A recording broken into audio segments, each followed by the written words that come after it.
Okay, Aiden, I'm going to try to make this a quick one, but I always say that and it never happens. And actually, I made a list of 4 things to do, but maybe we'll get through it real quick. First thing, I want to change the usernames because I left them Pi because that's the default username, and it's hard to change that for some reason. It gets really confusing. To be the root user, what we're going to do is assign a password to become root user, which is like the master of the whole thing. That you get to be the administrator of the board. If you're the root user of board 1, you can do anything on board 1. Sometimes for Pi, if you're the username Pi, you have to put sudo before certain commands, which means super user do.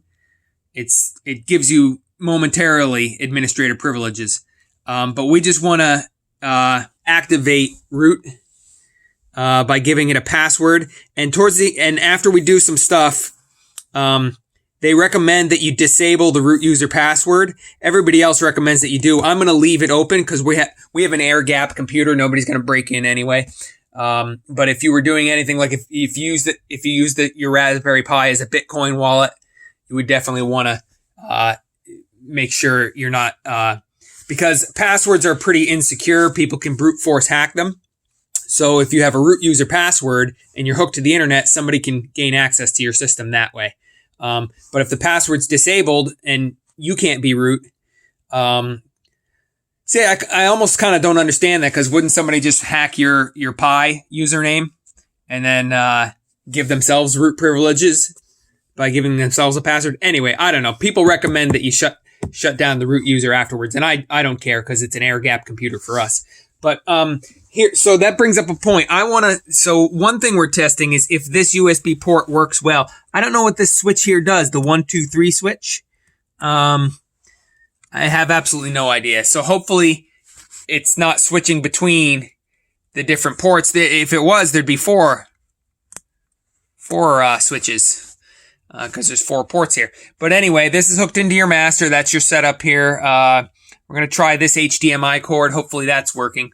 I think last time it was glitchy or wasn't working for me or something. But I'm not sure this port's working. This one worked fine the other day, the last video I made where everything worked. But this is my nice one. It's got these blue, that's USB 3. Those are a little faster. Even though it's like 3 inputs and 1 output, so there's always a choke point, or 4 inputs. And, they all go to this one wire, so it's like 4 things trying to talk at full speed, and it can only go through this one wire into the master. So you just have to talk slowly through the other ports. All right, I'm talking too much already, but so my point was I found something on the internet. I think I sent you the link. Maybe I should post it right on your Facebook board so it doesn't get lost in the instant messages that we send all the time on Messenger. This ends in a USB Type-C. See how it's symmetrical? There's no flat side on the bottom and curved on the top. It's sort of curved all around. It's perfectly ovular. Ovoid is the word I'm looking for. Ovoid. So that's a USB Type-C. That'll hook right into a Samsung Galaxy or a LG phone or I don't think it works with the Apples. Actually, no, I think Apple moved to USB-C or Lightning cord. I don't know, but you'd have to look it up. But you can't. So with your slave board, you could go ahead and hook that slave board right into your phone, and it would act as a device, and you'd have access to it, and so you could program it through your phone. The other thing you can do is just get a USB-C wire on one side and a regular USB-A port and plug your phone into the master board, and your phone will automatically turn itself into a USB device. So you could be up here on the TV screen with your Raspberry Pi looking at the files that are on your device. You could program your phone through your computer. So you can do it either way. It will work. You just pay attention to who's the master and who's the slave, or rather pay attention to who is the USB host and the USB device. That's actually better language. But I'm going to go ahead. I'm going to rename board 1. The default username is Pi. I'm going to rename it to master. And board 2, the default username is Pi. I'm going to rename that to slave. So that's what we have. Change the first board to username master. And then number 2, we're going to SSH through master at board 1. That's the static IP address we gave it. And we'll SSH to this other IP address. Remember, one was just 0.10 and one's 0.11. So we'll get into board 2, and then I'm going to try. I don't know if it'll work. We're going to try to gain root user privilege and rename Pi at board 2 to slave at board 2. So I'm pretty sure, I'm almost positive we'll get this renamed to master, and we may or may not get that renamed to slave because I might not know how to do it. So the instructions, because it's all funky with the root user thing, are here. We get logged in as Pi automatically. We sudo password root, and then it will ask us for a password for root. And I might just go root. You know, maybe that'll work. All right, then we're going to log out. I guess we just type that command. I guess that logs us out of Pi. And then we log in as root. Oh, so it'll probably reboot almost. Well, it'll log out, but it'll give us a reboot screen, basically. And then when we log in as root, then we run the user mod space -L space the new name that we want, which will be master, space Pi. And that ought to work. And then to check that the new thing works, we can type that in. I'll figure that out. We'll see if we want to do that. So I'm going to go ahead and plug it in because, look, I said it was going to be a short video. It's not. It's already 6 minutes. Okay. We're plugged in. Lights are blinking. Got to get over here on HDMI 2, I think. I'm going to go ahead and click on it. I'm pretty sure it's just going to come up. Yep, there we are, blinking cursor. So, I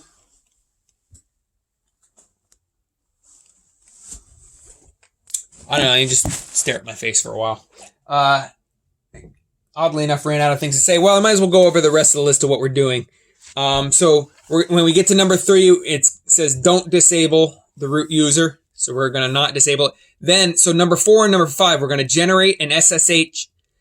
So it's ssh-keygen space -t hyphen and then RSA undercase. I made the uppercase here, but I crossed them out. They're lowercase.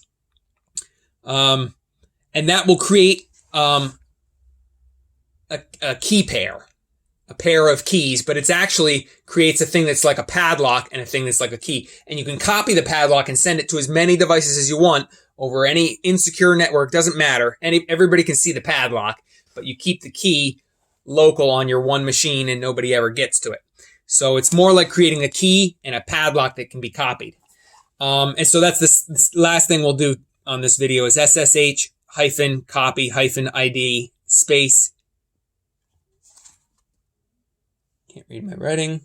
Oh, that's and then just the slave IP address, the IP address. So that copies our padlock and sends it to the slave board. And then everybody else will be locked out except for us because we are the only ones with the RSA is government level encryption, and it stands for the names of the guys who made it. It's like Rashawn, Ashid, and something that starts with S. Okay, so we're booted up here. And the ECDSA was a different kind of encryption I mentioned in one of the other videos. That was elliptical. I forgot it all again. I forgot it again. Again, it's another encryption algorithm. And then the SHA-sums, S-H-A, hashes. If you were going to get into Bitcoin and cryptocurrency and stuff, you would want to learn about that. Anyway, oh, so look here, your mouse, I pulled the cord out and it stayed out. So I'm not going to pull it back in because it's really annoying to have it super short. I'm going to leave it out, and I think you should do the same so that it doesn't annoy you. All right, so let's get ourselves a command line terminal. And I'm going to make it big by pressing Control+. Nope. Control-Shift+? Yeah. I might do it a bunch of times.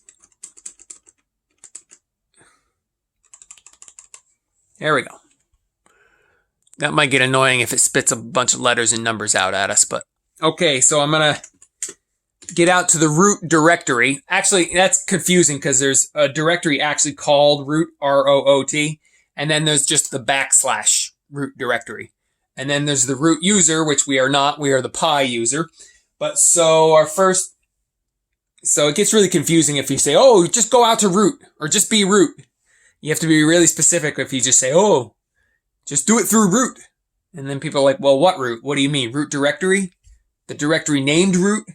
Or the root user? So I'm going to go ahead and sudo, S-U-D-O, space, P-A-S-S-W-D for password, space, R-O-O-T.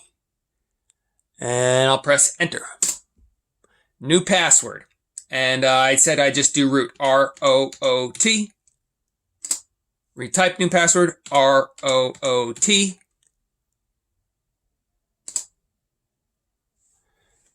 Password updated successfully.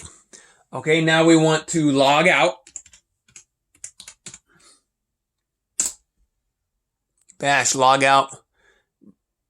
Not login shell, use exit. Oh, I think that's telling me because I'm not a root user. Watch. If I sudo, I bet I could log out. For some reason, you don't get logout privileges unless you sudo as Pi user. No, still not. Okay, I will exit. No, I will not exit. You know what I'll do? I'm going to close the terminal screen, and I'm just going to go ahead and log out through. This thing says log out. And then it gives me the option to log out. So to hell with all these permissions and stuff. I think it's a stupid little game people play. Obviously, computer administrators like to have power. And you will have that power. You can learn some of those games if you want. I think it's stupid. I have an air-gapped computer.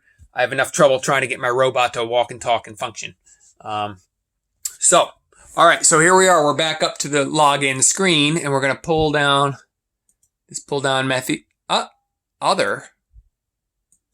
Shouldn't it let me do Pi? Okay, all right. I mean root. And then I will type root and log in. Damn video is 12 minutes already. I talk too much. I'll have to do the ssh-keygen on a different video. Try to keep all these videos below 20 minutes or something. Oh, look, so we got a new desktop. Our root user uses the, what is that, Angkor Wat or whatever. I think it's that place in Malaysia or someplace. All right, so we'll get our, get ourselves a terminal screen. And so our next command will be usermod-l new name Pi. So we're going to rename the default user account. I'm going to go ahead and make big again.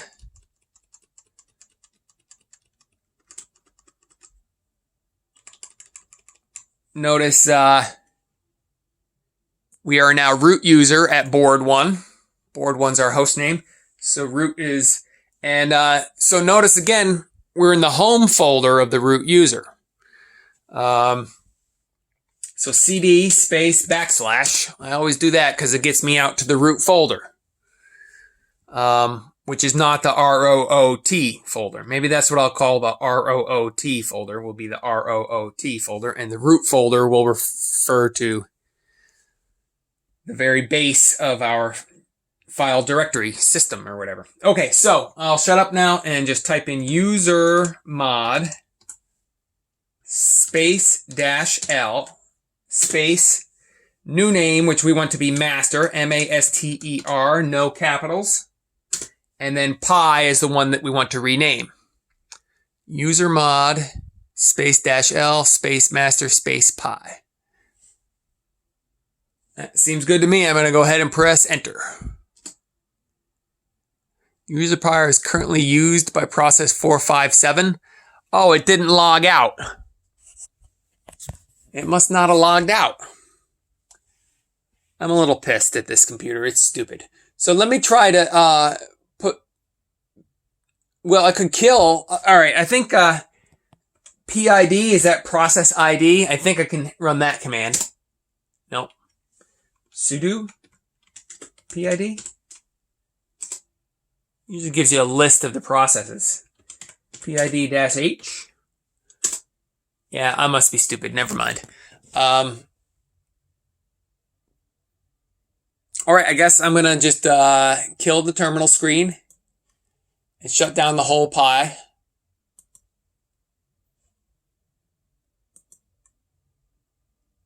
And after it gets shut down, I will unplug it from the wall, plug it back in, and try again.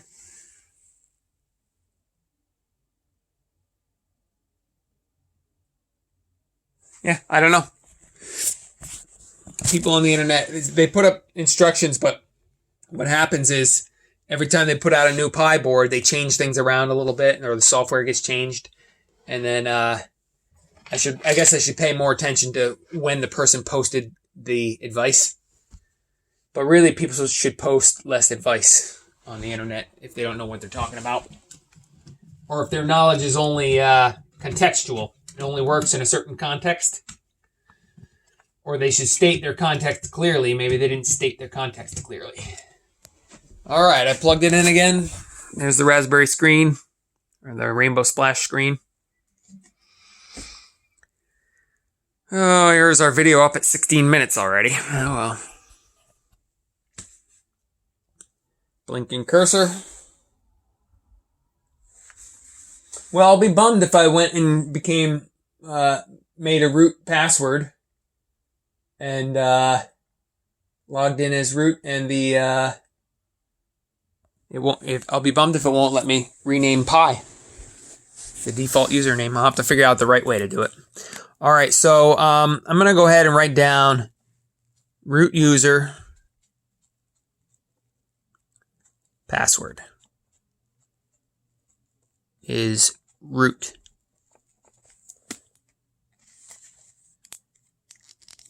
Okay, we'll probably end up doing something similar down here for board 2.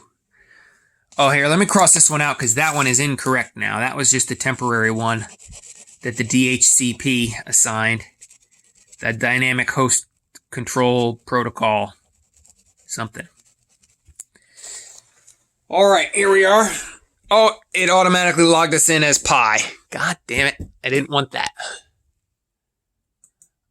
I'm going to go to Preferences, Raspberry Pi Configuration.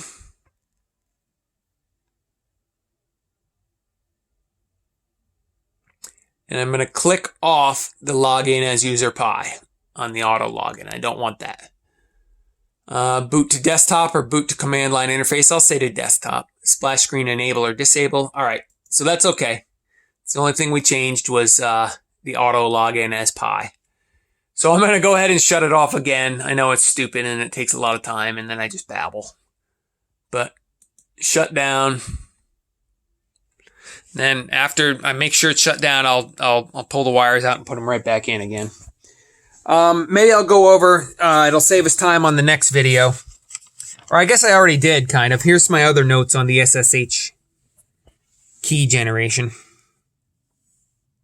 Oh, but here's something, SSH security. So if you ever do get a cluster computer, or if you work as a system administrator when you get older, one way to make your SSH much more secure is to use a port other than the default. And the default port for SSH is 22. And if you, now some ports are, and this is like, it's basically a software port. I know port sounds like it would be some kind of plug-in thing, which they do sometimes use that word port for that. But when you're talking about Linux ports and they talk about a port number, it's kind of like a software port. It's a place for data to plug in, if that makes any sense. It's not for a wire to plug in, it's where data plugs in. That's the easiest way to describe it, but I mean, there's obviously the right way, and you could go learn that. But so use a port other than default. Port 22 is default for SSH.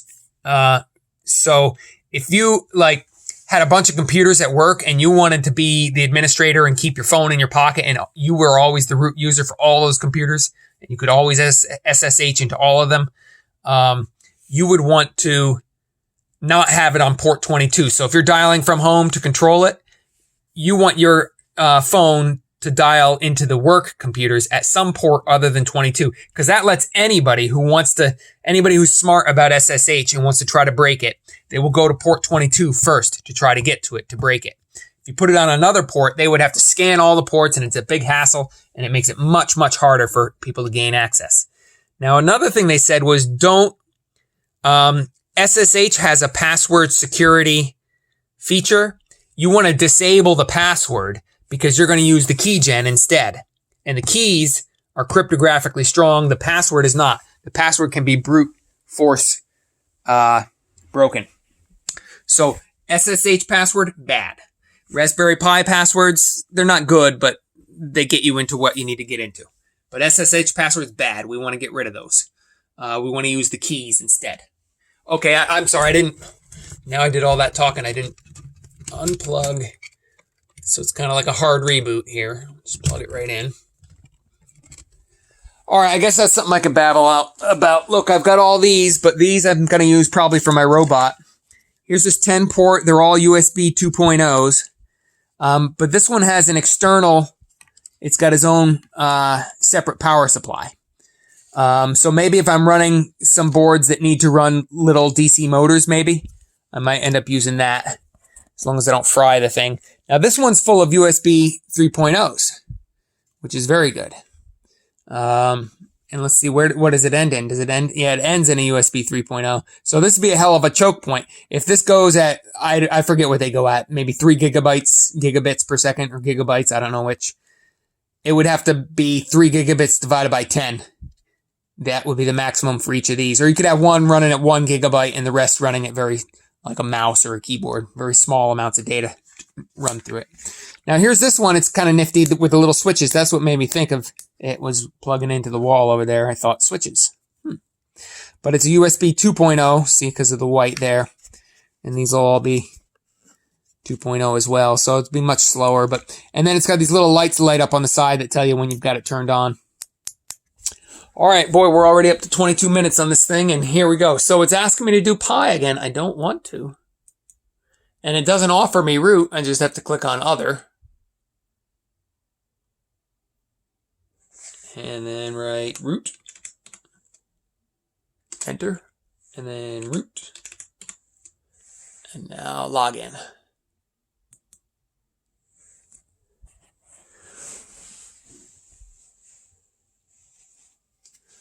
I wonder if I could log out Pi. Maybe that is what needs to be done. So I'm going to try first this command, username -L master space Pi. If that doesn't work, I'm going to log out space Pi. Maybe that will work to log out the Pi. And then log in. Well, I'm already logged in as root. That's this here. So maybe somehow 2 users are logged in at the same time. I don't know. We'll see.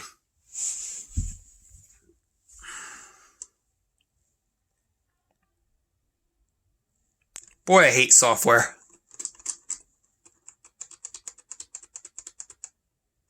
All right. Now we made it nice and big so we can read it. Now let's get out to the root folder. The basement folder. We'll call that the basement of the directory tree structure. All right, user mod space -L space master space Pi. Seems good to me. Enter. Okay, it probably worked. Now what? Okay, we could try this one. Reflect the new login name, user mod space -M space -D space home dash master. All right, user mod space -M space dash, or not dash, hyphen D space \home \master. All right, that should work, and it should show us the new username. And I don't know if it deleted the Pi username, but I made everything too big, didn't I? So we will scroll up until we see it.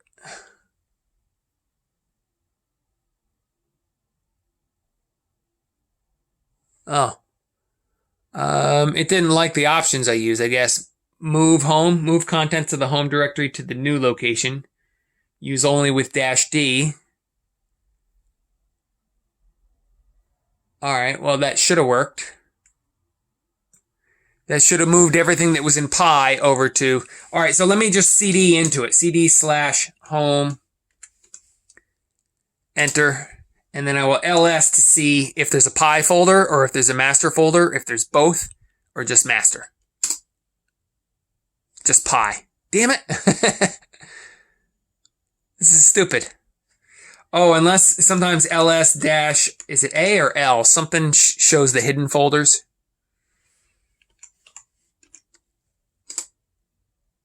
Yeah, okay. Master. It's reading master and Pi. I don't understand. This thing is stupid.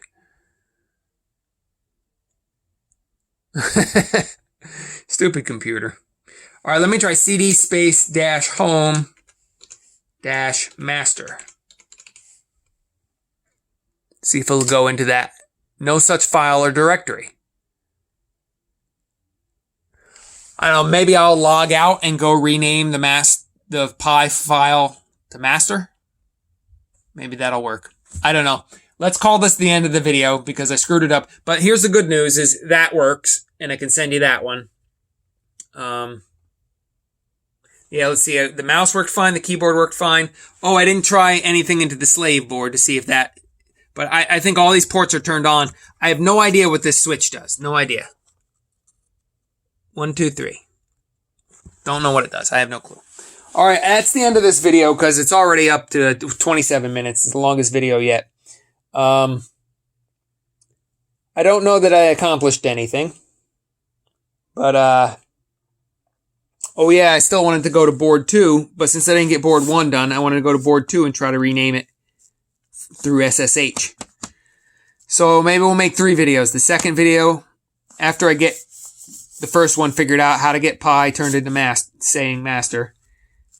Then the second video will be us trying to turn the second board into slave. And then the third video will be ssh-keygen and copy ID. All right, that's it for the first video. Thanks for sticking with it for 27 minutes and 45 seconds. Bye.